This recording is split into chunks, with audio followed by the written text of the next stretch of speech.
झारखंडी जोहार जोहार। और यही ताकत को इन लोगों ने बड़ा तरीके से एसटी और आदिवासियों में बांट रखा है। सबसे पहले आप सभी लोगों को मेरी ओर से झारखंडी जोहार जोहार जोहार। आज असम के इस तिनसुकिया डिस्ट्रिक्ट के इस मैदान में, झारखंड एक ऐसा प्रदेश है जहां भारत देश का लोग सपना भी नहीं देखता था आजादी का। उस समय से हमारे पूर्वज अंग्रेजों के साथ संघर्ष करते थे। भगवान बिरसा मुंडा, सिद्धू कान्हू, तिलका मांझी, अनेक लोग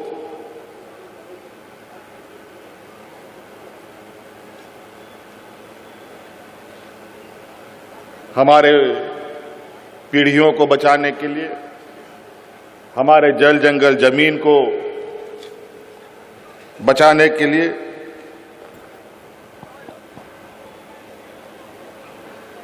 अपना बलिदान दिया। आखिर ऐसा क्यों? हमसे ज्यादा बुद्धि वाला लोग, पैसा वाला लोग, अमीर, ज्ञानी, सामाजिक रूप से मजबूत लोग भी हैं, वो लोग क्यों नहीं लड़े? क्यों ही आदिवासी सबसे पहले अंग्रेजों के साथ लोहा लिया? आप इससे अंदाजा लगा सकते हैं कि हम उस समाज के लोग हैं जहां हम अपनी हक अधिकार की लड़ाई के लिए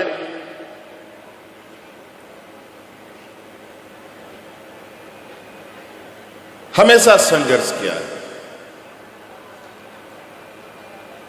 आदिवासी, दलित, पिछड़ा, ये ऐसे शब्द हैं जो समाज के सबसे कमजोर और सबसे निचले पायदान में रहने वाले लोगों का। ऐसे क्या परिस्थिति आ गई जो यहां का मूल वासिंदा आज अलग अलग कोने में बिखर कर कई जगहों पर हास्य की स्थिति पर है।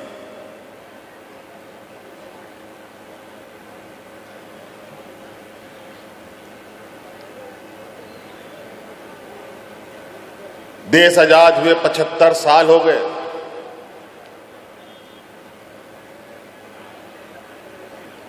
कई नीतियां बनी, कानून बने, संविधान में हमें रक्षा कवच मिला। उसके बावजूद आज हम कहां हैं? आज हम कितना संघर्ष कर रहे हैं?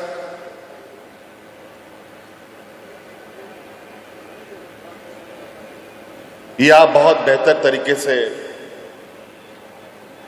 जानते हैं। और इसी संघर्ष के बीच में अलग अलग क्षेत्रों से, ऐसा नहीं है कि हम कमजोर हैं, हमें थोड़ा समय लगता है। हम सामाजिक रूप से कमजोर हैं, आर्थिक रूप से कमजोर हैं, बौद्धिक रूप से कमजोर हैं, और इसी कमजोरी का फायदा बड़े लोग, सामंती विचार वाले लोग बड़ी चालाकी से उठाते हैं।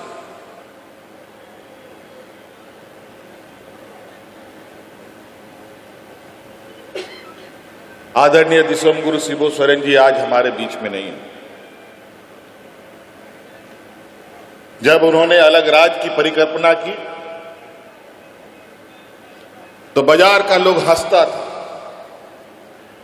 कि आदिवासी लोग राज बनाएगा, ये लोग तो हड़िया दारू पी करके पेड़ के नीचे पड़ा रहे।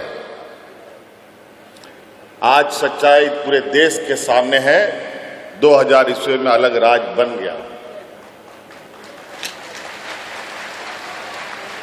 ये बात सही है। उस समय यही नारा लगता था झारखंड में, कैसे लेंगे झारखंड, लड़ के लेंगे झारखंड। आदो बाबोन बतावा झारखंड बुन हथावा। ना मोबाइल, ना गाड़ी, ना मोटर, उसके बावजूद झारखंड के लोग झारखंड के लिए, झारखंड के जल जंगल जमीन के लिए चींटियों की तरह एकजुट हो जाते थे। राज अलग हुआ तो फिर मजाक का पात्र बना आदिवासी समाज। अरे चलो राज तो बन गया, लेकिन राज पर तो राज हम ही लोग कर सकता है, ये आदिवासी लोग थोड़ी कर सकता है। और हुआ भी वही।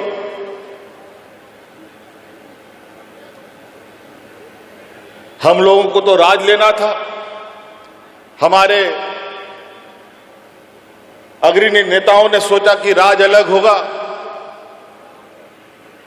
झारखंड के आदिवासियों का, वहां के मूल वासियों का विकास होगा।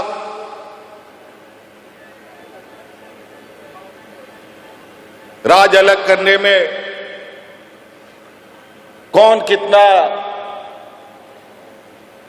दिनों तक भूखा रह सकता है, आंदोलन कर सकता है, पुलिस का लाठी खा सकता है, उसकी जरूरत थी।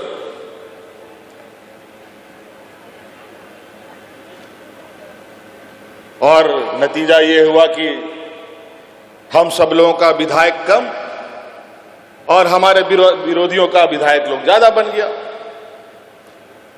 और लगातार वो लोग सत्ता में रहा। 15-16 साल से अधिक वर्षों तक उन लोगों ने झारखंड में राज किया और झारखंड की हालत वो बना दिया कि अगर हम लोग फिर से कमाल नहीं संभाले होते तो शायद झारखंड बच नहीं पाता। इन 16-17 सालों में झारखंड में लोग भूख से मरने लगे थे। हाथ में राशन कार्ड लेकर के भात भात करके लोग मरा। हमने देखा, हम उन लोगों के घर भी जाते थे। आदरणीय गुरुजी उसमें बुजुर्ग हो रहे थे। फिर हम लोगों ने कमान संभाला। नहीं, ऐसा नहीं हो सकता। इतना हमारा पूर्वजों का जो बलिदान है, जो उनका खून बहा है, इतने महिलाओं का मांग का सिंदूर उजड़ा है, इतना नौजवान अनाथ हो गया है, इनका बलिदान को ऐसे नहीं जाने दिया जाएगा। हम लोगों ने कमर कसा, पूरे राज्य में संघर्ष यात्रा निकाली।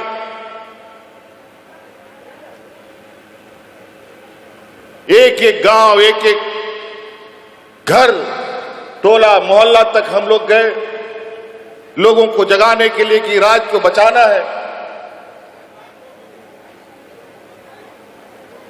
कुछ दूर तक आवाज पहुंची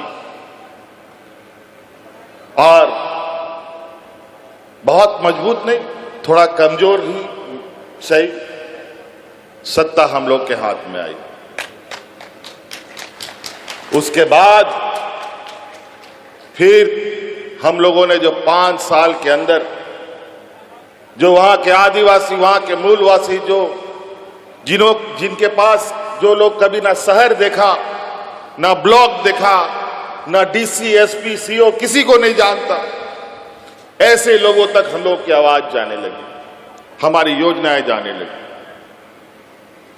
और अंतोगत्वा 2019 की चुनाव में जब हमारे विपक्ष प्रचंड ताकत के साथ राज पे राज जीते जा रहे थे,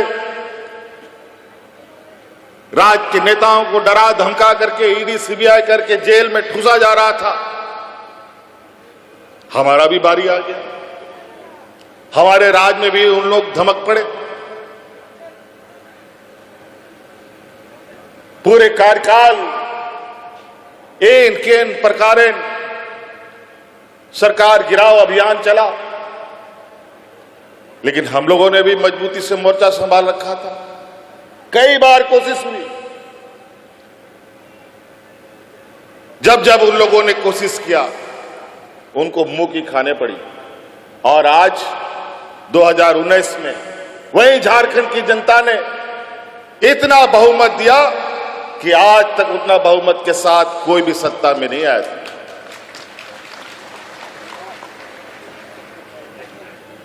क्योंकि उनको पता है कि उनका दुख दर्द अगर कोई समझ सकता है तो हमारा ये समाज के बीच का ही आदमी समझ सकता है,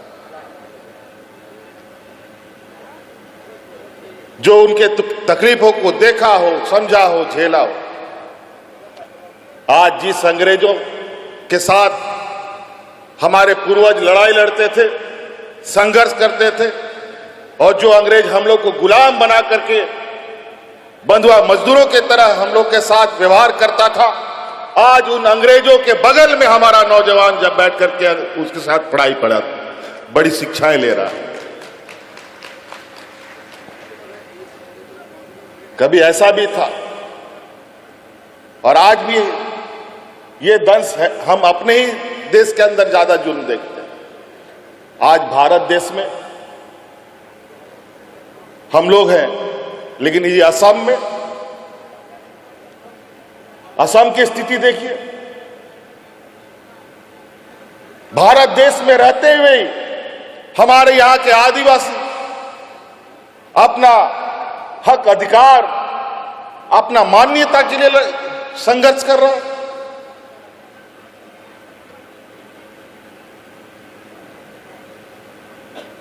ये तो बड़ा ही विचित्र बात है।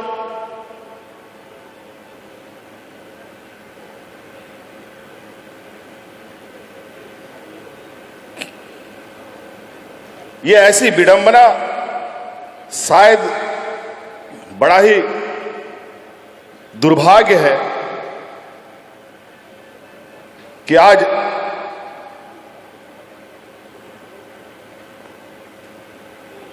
अपने ही देश के अंदर हम लोग अपना अधिकार, अपना मान्यता पाने के लिए संघर्ष कर रहे हैं। बातें कई सारी हैं, एक एक पीड़ा अगर हम लोग पर बहस करेंगे तो बहुत लंबा बहस होगा। चाय का उद्योग, इस देश का चाय का उद्योग आदिवासियों के खून पसीने से चलता है। पूरा देश का चाय का उद्योग, और आज आदिवासी किस हाशिए पर है? अभी तो हमारे चमड़ा लिंडा जी ने बताया कि अलग अलग राज्यों में क्या मिलता है। आज आपको न्यूनतम मजदूरी भी उपलब्ध नहीं है।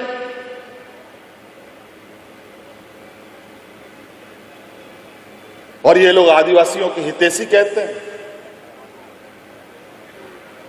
ये लोग कभी आदिवासियों के हितैषी नहीं हो सकते। ये लोग कभी नहीं चाहते कि हमारे आदिवासी समुदाय के लोग सामाजिक रूप से मजबूत हो, आर्थिक रूप से मजबूत हो, बौद्धिक रूप से मजबूत हो।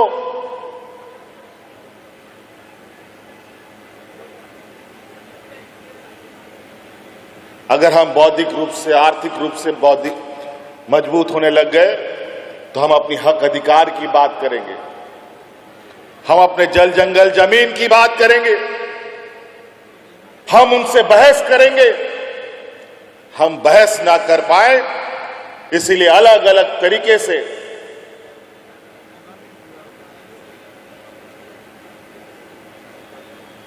हम पर ये लोग जुल्म करने पर लगे रहते हैं। अगर यहां का आदिवासी, देश का आदिवासी, दलित, पिछड़ा पड़ गया, आर्थिक रूप से मजबूत हो गया, बौद्धिक रूप से आज बाबा भीमराव अंबेडकर जी को इतना बड़ा विद्वान होने के बावजूद इन सामंती विचार वालों ने उनको नीचा दिखाने का कोई कसर नहीं छोड़ा।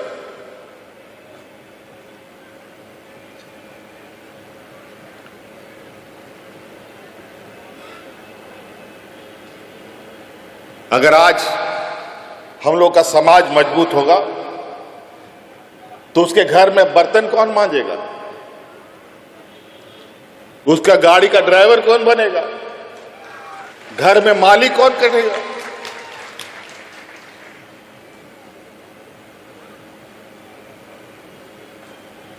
ये लोग इतने गरीब गुरुआ के प्रति, आदिवासी दलित पिछड़ों के प्रति इतना जहर इनके अंदर है कि नाग सांप भी फेल हो जाए, इतना ये लोग के अंदर द्वेष है।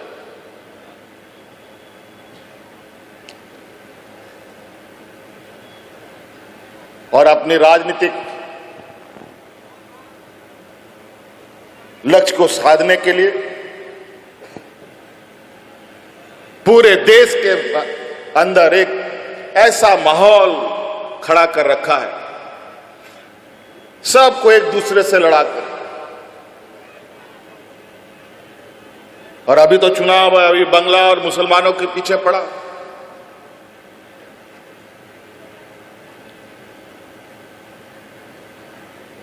अभी हमको पता चला है कि आपके इस कार्यक्रम को असफल कराने के लिए अगल बगल मंत्रियों का भी दौरा चल रहा है।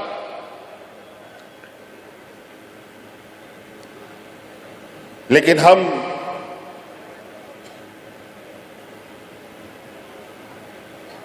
एक एक बूंद इकट्ठा करके घड़ा भरने वालों में से, और हम जानते हैं कि अगर हम लोगों ने चीजें साध ली, हम तो कहते हैं कि हमें उस जगह पर ना पहुंचा दिया जाए। असम के सरकार से हम यही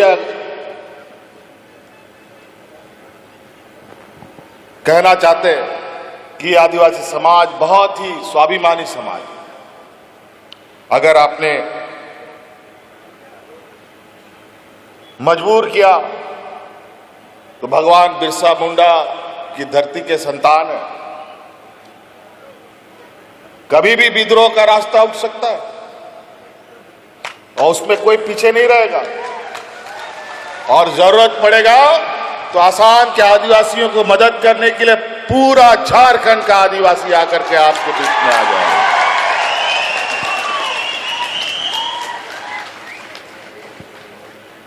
कई सारी चीजें हैं जो आज आपको लेकर कहीं ना कहीं जो बरसों से हो आ रही यहां पर व्यवस्था, और चूंकि आज के दिन में जिन लोगों का देश और राज्य में सत्ता है, ये लोग राजनीतिक आदमी लोग नहीं है, ये लोग सामाजिक लोग नहीं है, ये लोग व्यापारी है, व्यापारी।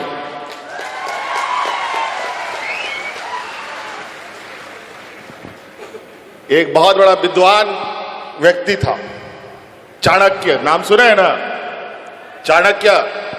चाणक्य कहते थे कि जिस देश का राजा व्यापारी, उस देश का प्रजा भिखारी बने।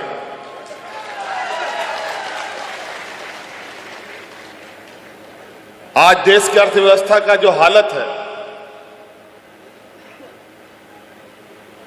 आज रुपया उल्टा पैर खड़ा है, सर के बल खड़ा है। देश दुनिया में हम लोग का रुपया का वैल्यू इतना घट गया, अभी सिर्फ गुब्बारा के जैसा हवा भरा हुआ है देश के अंदर। नहीं तो हम लोगों की भी देश की स्थिति बहुत अच्छी नहीं है। आज महंगाई देखो आसमान छू गया, जूता, चप्पल, नमक, तेल, बच्चा लोग का लिखाई पढ़ाई का कागज कलम सब महंगा।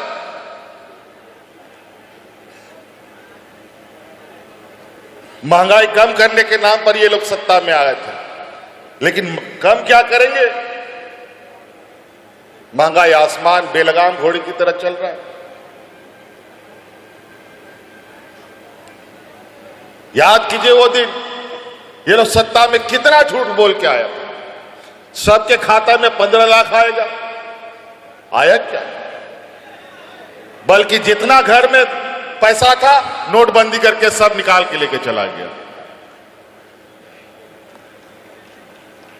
इसको कहते हैं आर्थिक मार।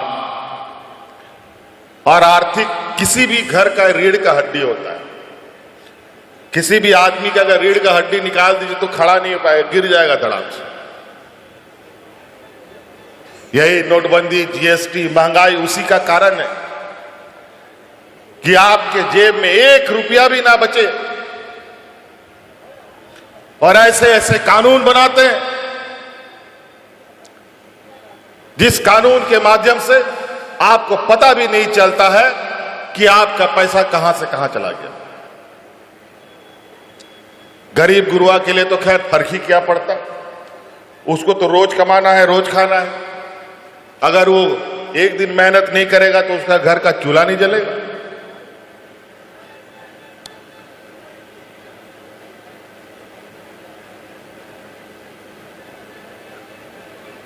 तो इसलिए साथी, चमरा जी ने बहुत संक्षिप्त में बहुत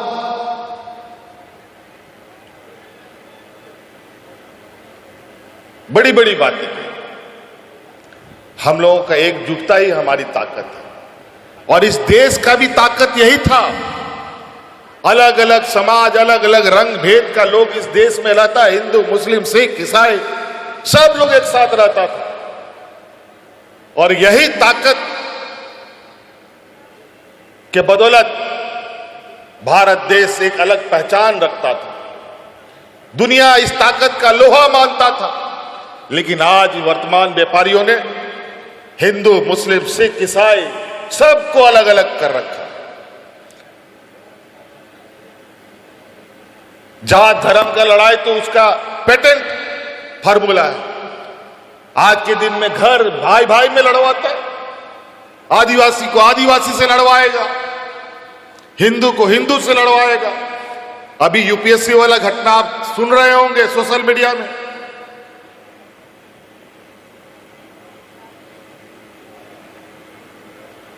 फूट डालो और राज करो का जो मंत्र है, इन लोगों ने बहुत अच्छे तरीके से पढ़ा है।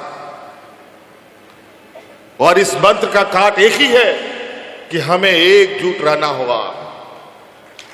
कोई उपाय नहीं है और एक ही रास्ता चलना होगा। दुनिया भर लोग आएंगे रास्ता दिखाने के लिए, दुनिया भर का मंच सजेगा, दुनिया भर का नेता आएगा। कई लोग आपको बहुत लच्छेदार भाषण सुनाएंगे। हम लोग लच्छेदार भाषण वाले लोग नहीं हैं। हम लोग ऐसे लोगों के सिपाही हैं और ऐसे राह दिखाने वाले लोगों के सिपाही हैं जिस राह का मंजिल है, ठहराव है और सुरक्षा है। नहीं तो कई ऐसे राह दिखाने वाले लोग मिलेंगे जिसका कोई मंजिल नहीं, कोई सुरक्षा नहीं, कहां आप गुम हो जाइएगा पता नहीं।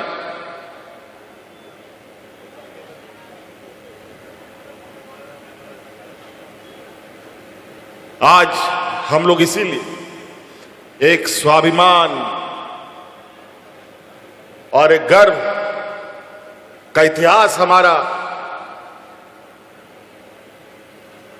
एक परछाई के रूप में हमारे साथ चलता है। आज स्वाभिमान के साथ हम नजर से नजर मिला के चलते हैं। आज इन लोगों ने तो मुझे जेल में भी डाल दिया था। हमने कहा या तो हमको खत्म कर दो, अगर मैं बच गया तो तुम लोग का नाश तय है। और नतीजा ही हुआ, सत्ता फिर उनको बाहर कर।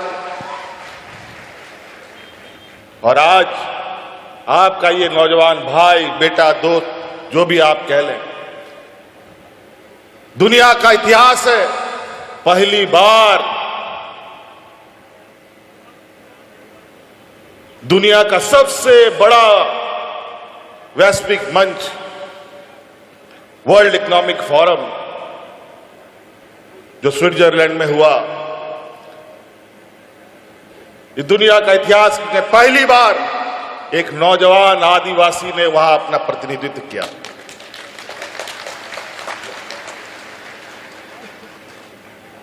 और उसमें भी कई रोड़े लगाने का प्रयास हुआ था।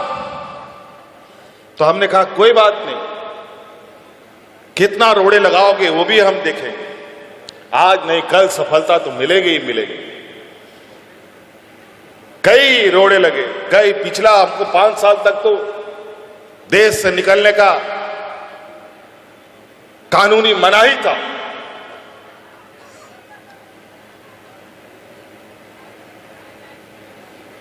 हमारे राज्य ने पूरा देश को बहुत सारी चीजें दी। देश की अर्थव्यवस्था में झारखंड सबसे ज्यादा कंट्रीब्यूट करने वाला राज्य है, लेकिन वहां के लोग बेचारे बुरे हाल, फटे हाल। हमने तय किया इस राज्य ने बहुत कुछ दिया है, अब इस राज्य को देने की जरूरत है। आज इसीलिए हमने देश के वैश्विक मंच पर इस बात को रखा कि हमारे राज्य में जो संसाधन है, जिसको आज से नहीं सैकड़ों वर्षों से लूटा जा रहा है, उसका सही मूल्य हमारे राज्य को मिलना चाहिए। हमें एक सही सहयोग की आवश्यकता है। और आज सरकार अपने राज्य की आधी आबादी जो हमारी महिलाएं हैं, लगभग 50 लाख से 56 लाख महिलाओं को, हर एक महिलाओं को 2500 रुपए देने का काम करती है हर महीना। और आज गांव-गांव में महिलाएं अपने पैरों पर खड़ा हो रही। जैसे गाड़ी, मोटरसाइकिल हो या गाड़ी हो, अगर उसमें तेल नहीं चलेगा, तेल नहीं डालिएगा तो एक डेग भी नहीं चलता, फिर ढकेल के ले जाना पड़ता।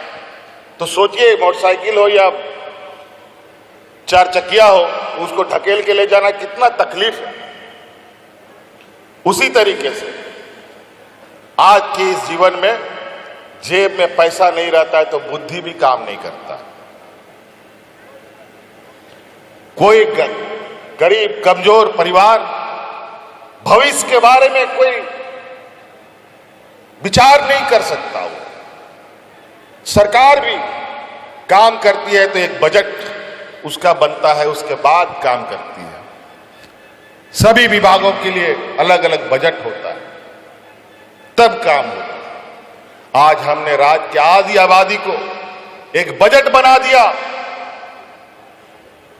कि ये तुम्हारा फिक्स इनकम है, अगला महीना तुमको क्या करना है तुम आज इसी महीने सोच सकते हो।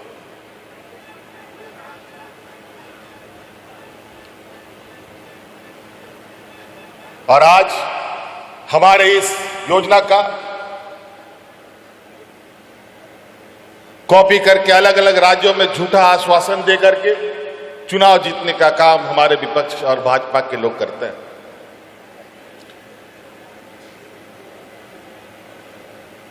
और कहीं कहीं तो चुनाव के लिए, ठीक चुनाव के पहले कुछ पैसे महिलाओं को दी जाती है और जैसे चुनाव जीता जाता है तो योजना भी बंद। यह भी बेवकूफी होता है। लेकिन हमारे राज्य में हम विगत मेरे ख्याल से 2 साल होने जा रहा है, 2 साल से बिना रुकावट का हर महीने महिलाओं के खाते में पैसे जाते हैं। हमारे नौजवान, हमारे आने वाली पीढ़ी के लिए, बेहतर शिक्षा के लिए इंजीनियर, डॉक्टर, वकील, मैनेजमेंट करने के लिए कोर्स, टेक्निकल कोर्सेज करने के लिए।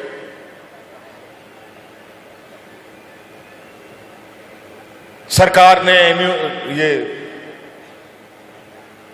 एमयू कर रखा है बैंकों के साथ कि कोई भी विद्यार्थी को, कोई भी नौजवान को, कोई भी टेक्निकल, मेडिकल और हायर एजुकेशन के लिए पैसे की आवश्यकता है तो 15 लाख रुपया तक बिना कोई बंधक रखे, गाड़ी मोटर, घर द्वार कुछ नहीं, विदाउट कोलेटरल उसको 15 लाख रुपया बैंक उपलब्ध कराएगी तुरंत। ये हमारे राज्य में कानून। आपका यहां जो आदिवासी समुदाय है, उन समुदायों की संख्या लगभग 1/3 जो मुझे बताई गई है। इतनी बड़ी ताकत आप लोगों का है और यही ताकत को इन लोगों ने बड़ा तरीके से एसटी और आदिवासियों में बांट रखा है। कोई टी ट्राइब्स, कोई आदिवासी, कोई क्या क्या।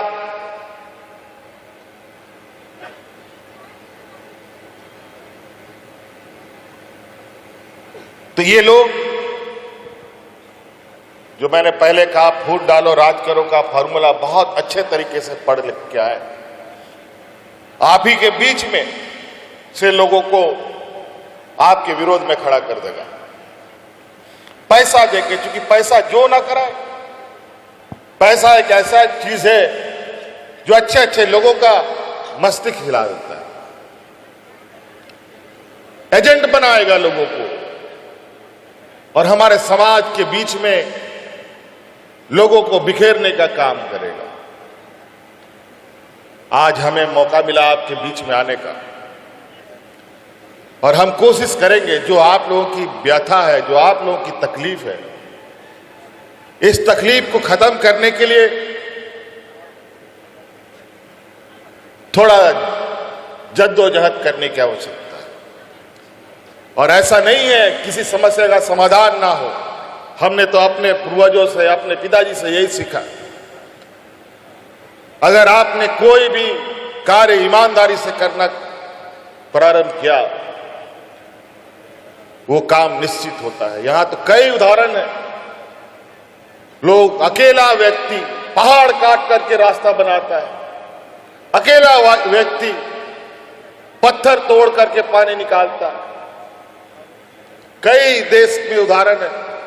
तो हम इतने बड़े समूह होकर के अपने हक अधिकार की लड़ाई को मंजिल तक नहीं पहुंचा पाएंगे, ऐसा कैसे हो सकता है? इसके लिए थोड़ा हमें काम करना पड़ेगा और सभी लोगों को और सभी लोगों तक पहुंचकर कैसे अपनी परिस्थिति को बदलें, इस पर हमको आगे बढ़ना पड़ेगा। आज इसलिए चमड़ा जी ने बहुत सटीक बात कही।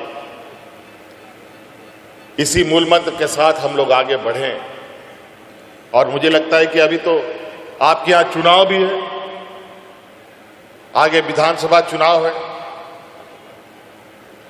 कब उसका बिगुल फूंक जाएगा हमको तो नहीं पता है, ना आपको पता है, लेकिन जो सत्ता में बैठा है ना, उसको पता है किस दिन बिगुल फूंकने वाला है। क्योंकि आज देश का सारा संवैधानिक संस्था इनके जेब में, इलेक्शन कमीशन से लेकर के ईडी, सीबीआई, सब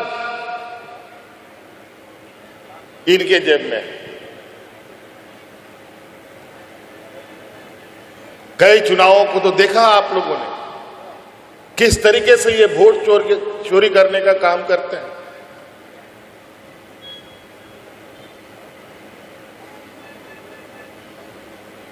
वोटर पुनरीक्षण के नाम पर कितने बड़े पैमाने पर लोगों का वोट का अधिकार छीन लेता है। और बड़ी चालाकी से इनको पता है ये चोरी नहीं, ये डकैती कर रहे हैं और आने वाला समय में समय का परिवर्तन होता है। आने वाला समय में परिवर्तन हुआ तो जो पदाधिकारी उस समय रहा होगा उन पदाधिकारियों को जेल में जाने से कोई नहीं बचा सकता और इसीलिए ये कानून बनाते हैं कि इन पदाधिकारियों को सजा ना हो।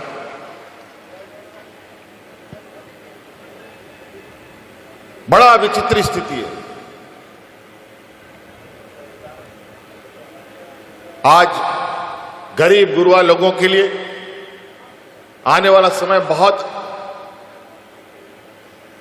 अच्छा नहीं है। आज ट्रेन का भाड़ा, बस का भाड़ा, खाने पीने का सामान, पढ़ाई लिखाई का सामान, पहनने का सामान, सारा चीज महंगा होगा। कैसे गरीब लोग जिएगा? कहीं ना कहीं बड़े पैमाने पे अलग अलग कोने से हमें तैयार होना पड़ेगा और ऐसे लोगों को राजनीतिक रूप से जवाब देना पड़ेगा। इस लोकतंत्र का ये चुनाव ही एक ऐसा माध्यम है जो 5 साल में एक बार मौका मिलता है आपको सही सवाल और जवाब समझने जानने के लिए। फिर नहीं तो 5 साल तक आप रोते रहिएगा, कोई आंसू पूछने नहीं आएगा।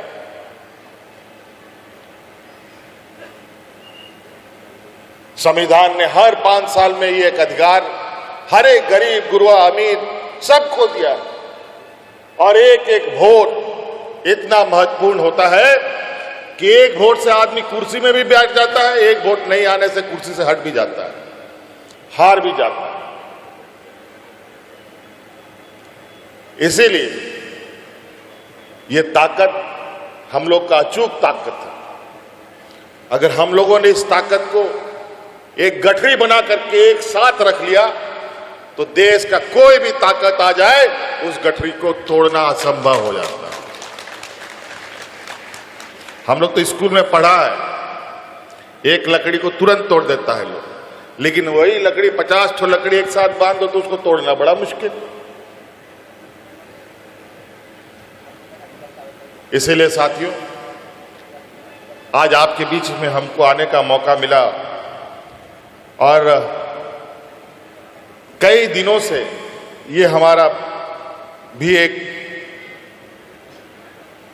विचार था कि हम असम गए, हमारे लोग अलग अलग कारणों से, सिर्फ असम के नहीं, उड़ीसा, छत्तीसगढ़, बंगाल, अलग अलग राज्यों से यहां पर लोग आए हुए हैं।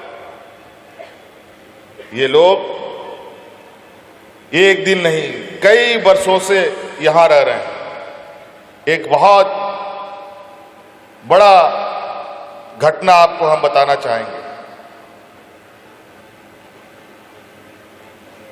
जो सामंती विचार के जो लोग होते हैं वो हमेशा गरीब गुरबा का अस्तित्व खत्म करने में लगा रहता है।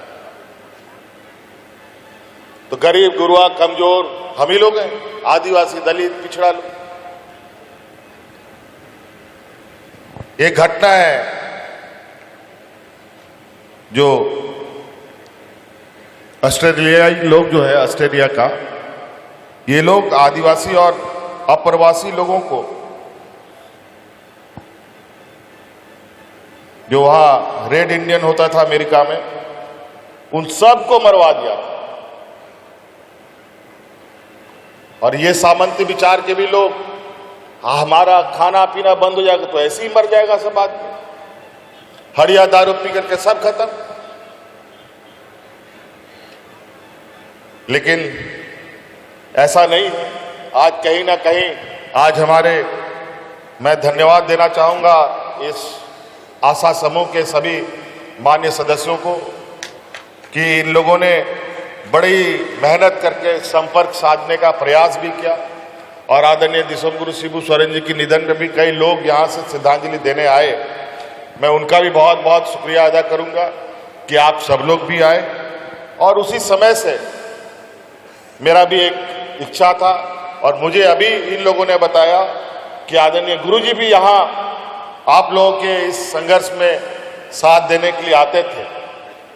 और आपको मैं ये भी याद दिलाऊंगा, हम भले पहुंचे या ना पहुंचे, इससे पहले मैं थोड़ी दिन के लिए सत्ता में था जब यहाँ कुछ गांव वगैरह जलाए गए थे आदिवासियों का। मैंने अपने कैबिनेट मंत्री को यहाँ पर भेजा था, पूरा दल यहाँ भेजा कि उनका जाकर के हालचाल पता करो और जो मदद हो हम लोग करेंगे। खैर कोई बात नहीं, अब हम लोग एक दूसरे के संपर्क में है और निश्चित रूप से आपके इस संघर्ष में हम लोग बिल्कुल आपके साथ कदम से कदम मिलाएंगे।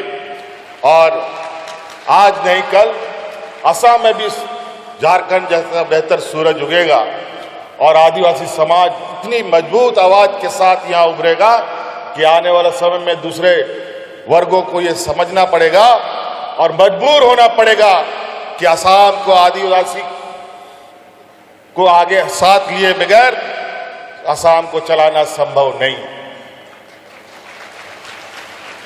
तो इसलिए हमें अभी वापस भी जाना है, कल और बहुत व्यस्त प्रोग्राम है।